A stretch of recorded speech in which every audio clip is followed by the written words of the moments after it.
Let's target the tricep, the muscle in the back of the arm. What do you think, Carol? Yes, because I don't want it to keep waving after I've finished waving. Carol has a perfect way of putting it. That's actually what a lot of people say. Don't do it, don't do it. This is Carol Kormelink. She's a client of Sensible Fitness. 6 years. 6-year client. She came to me at 69 years old. Her goal at that time was to be able to get off the floor, because my husband didn't want to help me get off the floor. And it wasn't but weeks later you were getting up off the floor? Fortunately, I was surfing, channel surfing, and saw your program and how well, what encouraged me, the lady that came, Joan, that had different problems with osteoporosis, arthritis, and you didn't try to make her conform to what you do. You had the grips on the bar so that when her hands were crippled and couldn't get that, she could still do the exercise because you had that foam grip on there. And I was just so impressed that you work with the clients rather than trying to make the clients have some standard of yours. You know what is best for them. We try to do that with everyone. But you're easy. You were easy. Well, when I shattered my elbow back in 2005, the doctor said that if all his patients were like me, it'd be very easy. Actually, I had no pain, and when I had a 3% loss of movement, I said, well, I really don't care. And he said, well, do this. And I could not bring my hand to my shoulder, but now since I've been training with you, I can, and my elbow is a little straighter than it was. And one of the exercises that helped us do that was this one here that we're going to do. This is for the triceps, the muscle in the back of the arm. Carol's going to hold a weight up over her head. She's going to keep her elbows right beside her head as she goes all the way down as far as her elbows will bend and then all the way up. When we first started this exercise, she could not perform this. This left elbow was way out to the side. And we've got a lot more strength, a lot more range of motion, and the pain has been greatly reduced. No pain, no pain. She took a little fall, fell on her elbow, shattered it, and therefore we try to focus a little bit more on balance, which is why I have her sitting on a Swiss ball, because now she's going to be a little bit unsteady. Her feet are a little bit farther apart, which makes it steady. There she moved them in. That's going to make it harder to balance. You've got to be close. That's probably 100. Well, I wasn't counting. I was listening to you.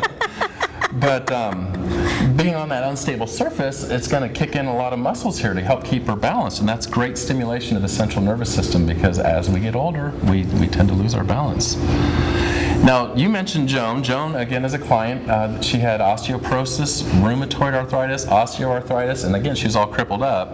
And I like the way you put it, that, she had all the excuses not to come in here, just as Carol did when she broke her elbow, but you know what? You can use that as an excuse not to come in, or that could be the reason why I need to get in shape to take care of myself. So Jen made me feel very guilty, because when you have that rubber band around the ankles and we're taking these side steps, and I'm taking little side steps, and I'm watching Joan and she's taking these big side steps, and I'm going, I am just lazy. She has an excuse because she had to drag her foot with her, but she didn't keep that prevent her from doing this. So I'm just really impressed on having a personal trainer, and that's different than going to a gym, because I went to a gym where you didn't have individual attention, and they just tell you this is what you should do. They don't stand there and watch to see whether you're doing it right or whether you're harming some of your muscles. But here, you're working with one client at a time, and that's what impressed me. Well, that's good. I'm glad you like it. Yes, I do. You've had fantastic results. Yes. I have a fantastic trainer. I am not paying her to say this. She is appearing on the show free of charge. People are going to think I'm bribing you, Carol. Carol should be exhaling as she lifts the weight up. That's the exertion phase of this exercise. She's keeping her core muscles, her abdominals nice and tight. You don't want your back to arch on this one. And if it starts to get easy, we just scoot our feet closer together to make it harder to balance. Or you can lift one foot up. That really makes it hard to balance. I'm not going to try that. You don't need to do that. But a great way to stimulate your proprioceptors that are required for balance. And actually, I sent one of these home with her because we have a personal trainer that goes to people's homes, and we have a trainer going out to see Carol's husband, Joe. And so we had a Swiss ball at your house there for a while and did a little bit with that. But things are going well with him. Things are going well with you. Right. Elbow's good? It's much better, and I'm just amazed at what a little bit of exercise can do. Right. Because I would have never thought that I could have done any more when the bone's 3% off. Right. No, you can do it, girl. You can do it.